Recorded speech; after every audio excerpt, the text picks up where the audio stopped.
احمق، بیوقوف، گدھا، یہ لفظ استعمال کیے گئے ہیں جناب ایک بھارتی مصنف کی جانب سے اپنی ہی عوام کے بارے میں۔ ڈفر کی بیلٹ بن چکی ہوئی ہے پوری۔ ہندوستان کے بجائے گدھستان آپ کا جو نام جو ہے نا کچھ اس طرح کا پڑ جانا چاہیے۔ گھٹیا قسم کا ایک جو ہے وہ خبر سامنے آئی ہے ایک بھارتی میجر کی ایک دوسرے بھارتی میجر کے حوالے سے۔ انڈین آرمی کی وہ مٹی پلید ہو رہی ہے، اس کے بعد وہ مٹی پلید ہو رہی ہے یار، یہ کس قسم کے لوگ ہیں یار یہ۔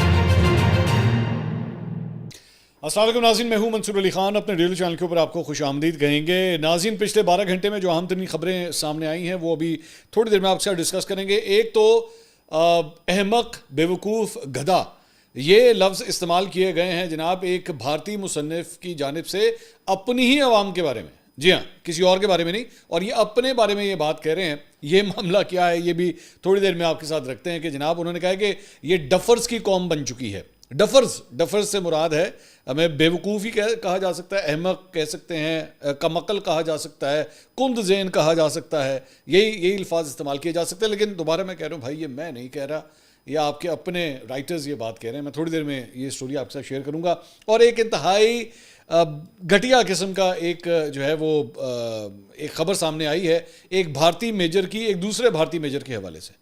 یہ بڑی عجیب سی خبر ہے، لیکن ظاہری بات ہے اب خبر تو آپ کے ساتھ شیئر کرنی ہے، تو اینڈ تک اس ویڈیو کو دیکھیے گا جناب۔ آپ کو برا لگے گا، میں جانتا ہوں، ہو سکتا ہے کہ یار یہ کس قسم کے لوگ ہیں یار یہ، لیکن میں خود دوبارہ میں نہیں کہہ رہا بھائی، ان کے اپنے سورسز سے میں خبر شیئر کر رہا ہوں۔ آپ سے درخواست ہے کہ چینل کو سبسکرائب کرنا مت بھولیے، بیل آئیکن پریس کیجیے، اگر آپ کو ویڈیو پسند آئے اسے لائک اور شیئر ضرور کیجیے گا، اور ساتھ ہی ساتھ ہمارے جو واٹس ایپ چینل کا لنک ہے وہ ہم شیئر کر رہے ہیں، نیچے کامنٹ سیکشن میں پن کیا ہوا ہے ہم نے اسے، آپ اسے پریس کر کے ہمارے واٹس ایپ چینل کو جوائن کر سکتے ہیں، اور بیل آئیکن وہاں پہ پریس کیجیے گا، کیونکہ وہاں پہ ہم شارٹ کلپس بھی شیئر کرتے ہیں، آپ وہ بھی دیکھ سکیں گے، تاکہ آپ اس کو فارورڈ کرنا چاہیں تو آپ فارورڈ بھی کر سکتے ہیں۔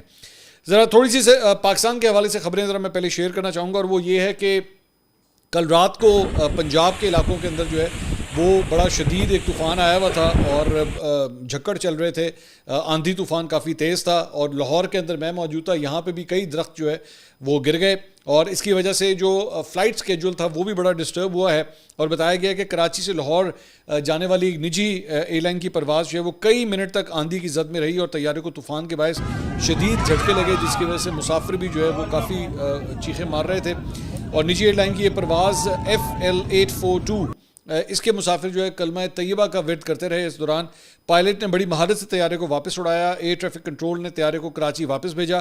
اسلام آباد سے لاہور آنے والی پرواز PK6385 بھی کراچی منتقل کی گئی، جبکہ شدید طوفان کے باعث کراچی کی 2 پروازیں PK305 اور PA405 کی روانگی بھی جو ہے تاخیر کا شکار ہوئی ہے۔ تو موسم کی خرابی کی وجہ سے جو ہے یہ فلائٹ اسکیجول بھی کافی ڈسٹرب ہوا ہے۔ اس کے علاوہ دنیا نے رپورٹ کیا ہے کہ لاہور سمیت پنجاب میں بارش نے جو تباہی مچائی ہے اس کی وجہ سے 9 افراد جاں بحق اور کئی افراد جو ہے وہ زخمی بھی ہوئے ہیں۔ بجلی کا نظام بھی اس کی وجہ سے کافی متاثر ہوا، اور آندھی کے باعث جو ہے وہ چڑیا گھر کی پارکنگ میں درخت جو ہے وہ گر گیا، لیکن کوئی اس کی وجہ سے جانی نقصان نہیں ہوا ہے۔ اور موسم کی خرابی اور آندھی کے بعد میٹرو، اورنج لائن ٹرین بند، اور اسٹیشنز جو ہیں وہ خالی کروا لیے گئے، اور خراب موسم کے باعث موٹر وے کے مختلف سیکشنز بھی جو ہے وہ بھی بند کیے گئے۔ تو آپ اسی سے اندازہ کر سکتے ہیں کہ کس حد تک جو ہے یہ اس کی وجہ سے اثر انداز ہوا ہے۔ اس کے علاوہ جناب پرسوں رات کو اس کی فوٹیج چونکہ کل آئی ہے، ہم کل اپنے ویلاگ میں شیئر نہیں کر سکے، لیکن پرسوں رات کو جو ہے وہ army chief field marshal Asim Munir کی جانب سے جو ہے وہ ہائی VIP ڈگنیٹریز جو ہیں پاکستان کے، ان کو جو ہے وہ ایک اشاریہ دیا گیا، جس میں صدر مملکت نے شرکت کی، فوٹیج آپ دیکھ سکتے ہیں، اور وزیر اعظم نے بھی اس کے اندر شرکت کی، نائب وزیر اعظم اسحاق ڈار، چیئرمین پیپلز پارٹی بلاول بھٹو زرداری، وفاقی وزراء، صوبائی گورنرز، وزرائے اعلیٰ، chairman joint chief of staff committee, services chiefs اور دیگر عسکری حکام بھی اس کے اندر موجود تھے۔ اور فیلڈ مارشل عاصم منیر نے معرکہ حق کے دوران سیاسی قیادت کی دور اندیشی اور اسٹریٹجک بصیرت پر اظہار تشکر کیا، اور آپریشن بنیان مرصوص کی کامیابی میں تینوں افواج کے درمیان ہم آہنگی کو بھی انہوں نے سراہا۔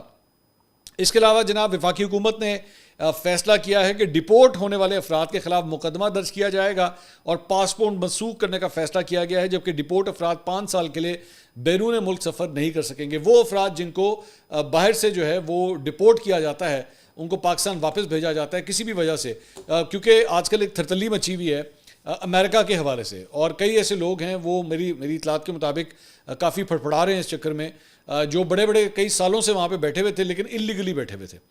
تو ان کے بارے میں شک ہے کہ کہیں اگر وہ ڈپورٹ ہو گئے تو ان کو بڑی پرابلم ہے.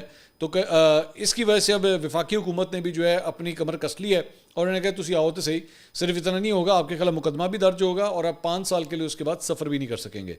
تو یہ اجلاس کے اندر جو ہے وہ یہ فیصلہ ہوا ہے. اب کون ڈپورٹ ہوتا ہے کون نہیں ہوتا یہ تو وقت بتائے گا. اس کے علاوہ جناب اب آ جائیں ذرا ڈفرز کے اوپر. میں نہیں کہہ رہا, دوبارہ میں آپ سے کہہ رہا ہوں یہ بات میں نہیں کہہ رہا. اور ڈفر کے حوالے سے جناب خبر یہ ہے کہ بھارتی مصنف ہیں اویس شکلا, تو انہوں نے ان کی بڑی مشہور کتاب ہے holy cows and loose cannons the duffer zone chronicles, یہ انہوں نے خبر لکھی ہے, کتاب لکھی ہے. تو انہوں نے کرن تھاپر کو یہ انٹرویو دیا. کرن تھاپر نے بڑا تفصیلی لمبا انٹرویو کیا ان کا, اور انہوں نے کہا کہ آپ نے اپنی یہ جو کتاب کا ٹائٹل دیا ہے, میں نے انٹرویو دیکھا یہ, انہوں نے کہا آپ نے اپنی کتاب کا یہ جو ٹائٹل دیا ہے اس کا کیا مطلب تھا, یہ آپ کیا کہنا چاہ رہے ہیں. تو انہوں نے کہا کہ میں یہ کہنا چاہ رہا ہوں کہ ہندوستان میں کافی حد تک لوگ جو ہیں وہ ایک ڈفروں کی قوم بنتی جا رہی ہے, یعنی نالائقوں کی, بیوقوفوں کی, گدھوں کی یہ قوم جو ہے وہ بنتی جا رہی ہے. انہوں نے کہا یہ میں سب کے بارے میں تو نہیں کہوں گا لیکن ایک مخصوص بیلٹ ہے, خاص طور پہ انہوں نے اس بیلٹ کا ذکر کیا. انہوں نے کہا یہ بیلٹ کون سی ہے جس کے بارے میں آپ بات کر رہے ہیں. تو انہوں نے کہا یہ لائن آف ایکشن, یعنی کہ یہ مقبوضہ کشمیر کا جو لائن آف ایکشن ہے یہاں سے لے کے کنیا کماری تک. کنیا کماری ایک جگہ کا نام ہے, آپ کو لگے گا کسی لڑکی کا نام ہے, کنیا کماری جگہ کا نام ہے. انہوں نے کہا یہ پورا کا پورا جو ہے نا ایک ڈفر زون بن چکا ہے میری نظر میں. اور اس میں جو رہنے والے لوگ ہیں وہ زیادہ تر ہندوتا کے ماننے والے ہیں, اور ان کے یہاں پہ اسلامو فوبیا بھی بہت زیادہ ہے. مسلمانوں سے ان کو خار ہے, مسلمانوں سے ان کو چڑ ہے, ان کا اٹھنا بیٹھنا کھانا پینا ہر چیز جو ہے مسلمانوں کے خلاف ہے, اور ان کی سوچ اس کے مطابق ہے, ان کی پولیٹکس اس کے مطابق ہے. انہوں نے کہا اسی ڈفر زون کے اندر ہی جو ہے وہ انڈیا کے جو چینلز ہیں, جو ٹیلی ویژن نیوز چینلز ہیں, وہ بھی ادھر ہی نوئیڈا کے اندر جو ہے وہ آپریٹ کرتے ہیں, اور یہیں سے بیٹھ کے اسی پرچار, اسی جو پوائنٹ آف ویو اسی کا پرچار کرتے ہیں. تو انہوں نے کہا میں اس وجہ سے سمجھتا ہوں, اور یہ پہلے سے زیادہ دن گزرتے دن کے ساتھ جو ہے اس میں اضافہ ہوتا جا رہا ہے. اس میں کوئی کمی نہیں ہو رہی, کوئی روک تھام نہیں ہو رہی, اس کے لیے کوئی کچھ نہیں کر رہا. آنکھیں بند کر کے بس گدھوں بیوقوفوں کی طرح, نالائقوں کی طرح جو ہے وہ ایک ہی سائڈ پہ یہ چلتے جا رہے ہیں. میں دوبارہ بھائی آپ سے کہوں گا یہ ہماری طرف سے, پاکستان کی طرف سے نہیں آپ لوگوں کے بارے میں کہا جا رہا. ہمارے کوئی انڈین ویورز اگر دیکھ رہے ہیں, آپ کے اپنے لوگ آپ کے بارے میں کہہ رہے ہیں کہ آپ لوگ کم عقل ہو چکے ہیں, آپ کی عقل ہی کام نہیں کر رہی.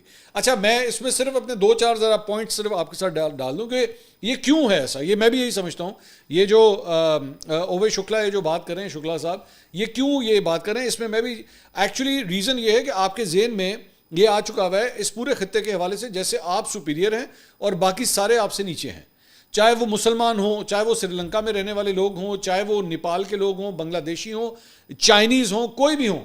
آپ سمجھتے ہیں کہ آپ کی ذات پات آپ کا, کیونکہ آپ کے اپنے اندر ذات پات کا چکر ہے نا, آپ کے اپنے اندر ذات پات جو ہے, ایک برہمن ہے, برہمن جو ہے وہ یہ کرے گا وہ نہیں کرے گا, برہمن جو ہے وہ اپنی ذات سے باہر شادی نہیں کرے گا, اور آپ لوگ چونکہ ذات پات کے اندر پھنس گئے ہیں, اسی وجہ سے آپ کے چونکہ کلچر کے اندر یہ چیز آ گئی ہوئی ہے, سوسائٹی میں یہ چیز آ گئی ہوئی ہے, آپ باقیوں کے بارے میں بھی یہی سمجھتے ہیں کہ جی باقی بھی اسی طرح ہی ہیں, ان کو نیست و نابود کر دو, ختم کر دو. یہ جو ابھی جنگ ہوئی تھی نا, اس جنگ میں ایک چیز اٹھا کے دیکھیے گا, بڑی انٹرسٹنگ ہے, ایک چیز اٹھا کے دیکھیے گا, اور میں آپ کو کہوں گا اس کو میں شرط لگانے کے لیے تیار ہوں. پاکستانی میڈیا اور انڈین میڈیا نے فیک نیوز وغیرہ دی, وہ میں اس کے بارے میں بات نہیں کر رہا, وہ سب کو پتہ ہے. ایک اور چیز کا جو ایلیمنٹ ہے وہ پتہ کیا ہے, انڈیا کے اندر میجر گورو آریہ اور اس قسم کے ارنب گوسوامی, یہ جتنی بھی آئٹمس تھی ہیں وہاں پہ, آپ نے اگر ان کی گفتگو سنی ہو نا, وہ پتہ کیا تھا, ختم کر دو پاکستان کو, ٹکڑے کر دو, اس کے 5 ٹکڑے کر دو, کراچی کو تباہ کر دو, لاہور پہ قبضہ کر لو, یہ کر لو وہ کر لو. یہ ذہن تھا, یہ الفاظ تھے, مطلب دوسری قوم کو نیست و نابود کر دو. اصل بات یہ تھی, پاکستان میں تو اس طرح کی کوئی بات نہیں ہو رہی تھی. پاکستان میں کسی نے یہ نہیں کہا کہ دلی کو جا کے تباہ کر دو. پاکستان میں کسی نے یہ نہیں کہا کہ ممبئی کی کو تہس نہس کر کے رکھ دو, چندی گڑھ کو اڑا کے رکھ دو, امرتسر کے اوپر قبضہ کر لو. کسی نے ایسی کوئی بات نہیں کی. پاکستان میں ہاں یہ ضرور کہا گیا کہ تم لوگ آؤ گے تو تمہیں ٹھوک کے رکھیں گے ہم. اپنے دفاع کی بات کی, اور وہ سب کا رائٹ ہے.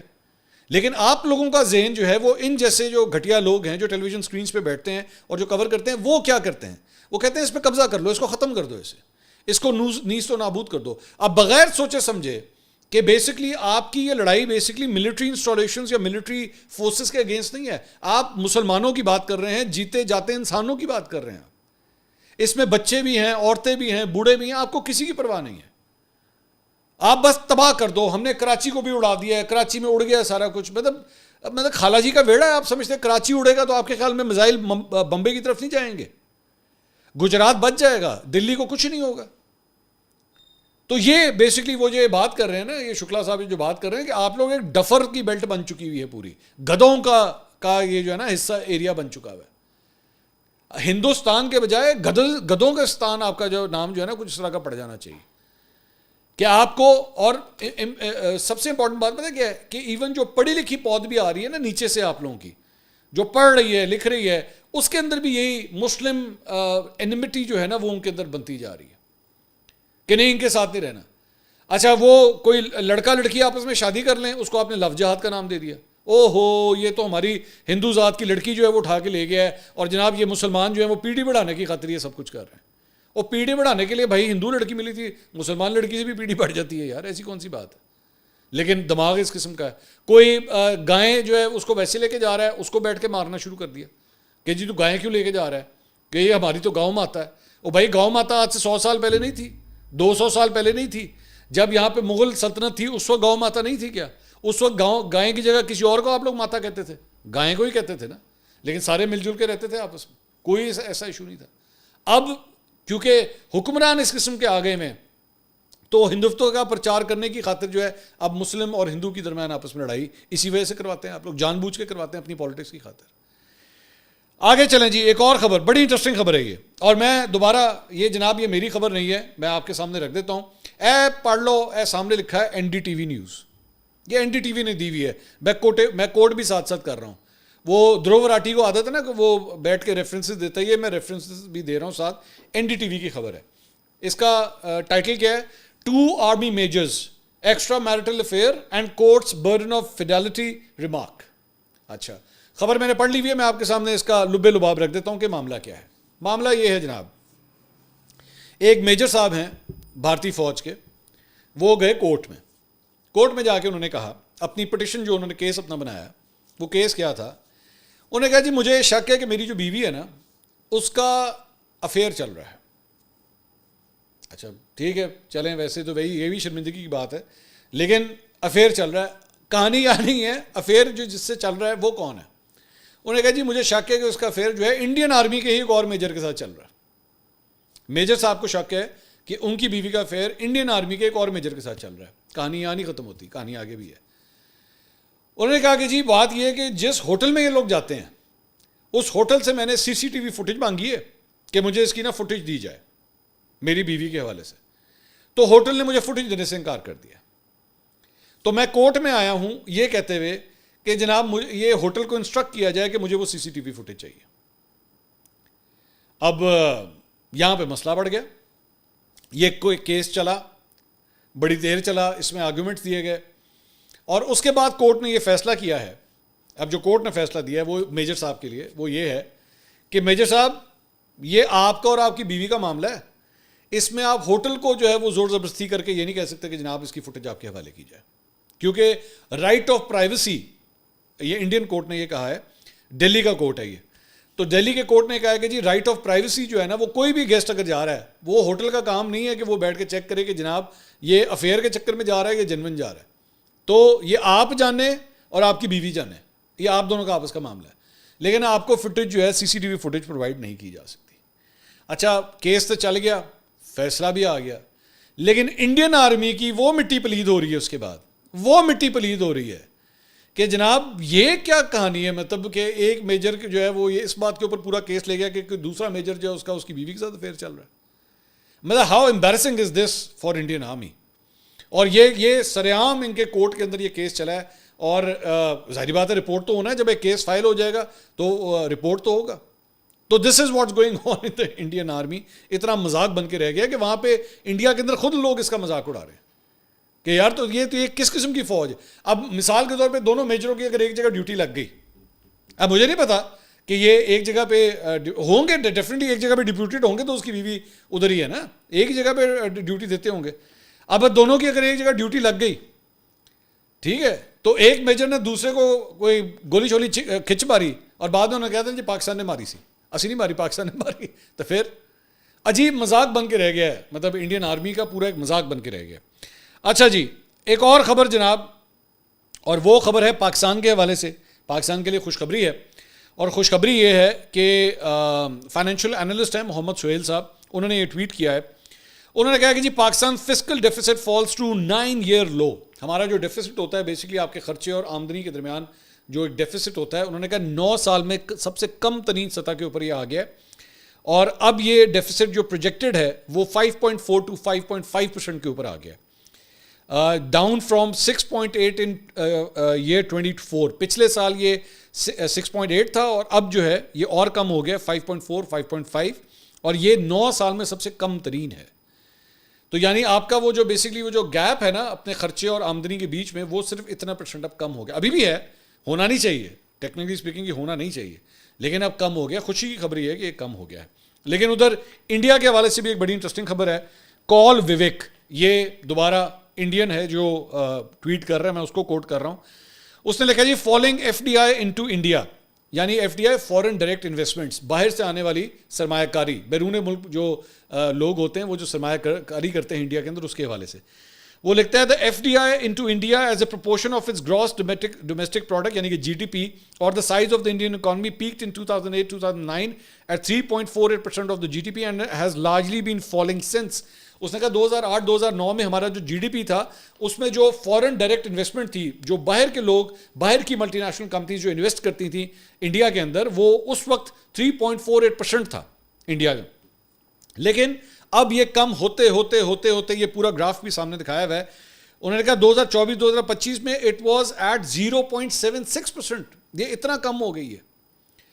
اور that's the level of the fall which no one seems to be talking about. This is the number to worry about. The gross numbers really tell you the real story. انہوں نے کہا اصل کہانی تو یہ ہے کہ ہماری اکانومی جو ہے وہ یہ حال ہوتا جا رہا ہے, باہر کے لوگوں کا اعتماد کم ہوتا جا رہا ہے. آگے وہ کہتا ہے so all the foreign CEOs who come to India and talk about India's great potential don't seem to be investing in our country. It's basically all talk. They reveal preference, their action tell us a different story. India's FDI data source Center for Monitoring Indian Economy. اچھا اس نے ساتھ source بھی بتائیے کہ میں نے یہاں سے ڈیٹا اٹھایا. وہ یہ کہہ رہا ہے کہ یہ جو باہر بیرون ملک کی جو کمپنیز ہیں, جو فورن کمپنیز ہیں, یہ آ کے یہاں پہ بڑے بڑے بھاشن تو دیتی ہیں, بڑی بڑی باتیں تو کرتی ہیں کہ جناب بڑا پوٹینشیل ہے, بڑا یہ ہے, بڑا وہ ہے, لیکن جب ایکچولی پیسے انویسٹ کرنے کی بات آتی ہے تو پیسے نہیں اپنے انویسٹ کرتے یہاں پہ. اچھا وہ ابھی ساتھ ہی سے خبر کے ساتھ ایک اور بھی خبر اٹیچ کر لیجئے کہ ادھر وہ ٹم کوک جو ہے وہ یہاں پہ فیکٹریاں لگانے کے بارے میں سوچ رہا ہے ایپل کی, تو وہاں پہ اس نے ڈونلڈ ٹرمپ نے اس کے کان پکڑ لیے کہ بندہ بانے جو تمہیں انویسٹمنٹ کرنی ہے وہ امریکہ کے اندر کر, یہاں سے کرے گا تو 25% ایکسٹرا ٹیرف تجھے دینا پڑے گا. تو یہ بھی انڈیا کے لیے ایک پرابلم ہے. اور یہ بیسکلی جو فورن ڈائریکٹ انویسٹمنٹ ہے یہ کیوں ان کے لیے ضروری ہے, کیونکہ یہ چائنا کا مقابلہ کرنا چاہتے ہیں, کیونکہ چائنا میں ظاہری بات ہے لوکل پروڈکشن بہت زیادہ ہے لیکن وہ ہو نہیں پا رہا. یہ اصل صورتحال جو ہے وہ یہ ہے. اس کے علاوہ جناب انسداد دہشت گردی عدالت لاہور نے جناح ہاؤس حملہ کیس میں PTI کے 254 رہنما اور کارکنوں پر فرد جرم عائد کر دی ہے. عدالت کی جانب سے عالیہ حمزہ, روبینہ جمیل, خدیجہ شاہ, اعجاز چودھری, عمر سرفراز چیمہ اور میاں محمود الرشید سمیت دیگر پر فرد جرم جو ہے وہ عائد ہو گئی ہے. تو یہ جناب اب تک کی اپڈیٹس تھیں. انشاءاللہ اگلی ویڈیو میں آپ سے دوبارہ ملاقات ہوگی. اللہ حافظ.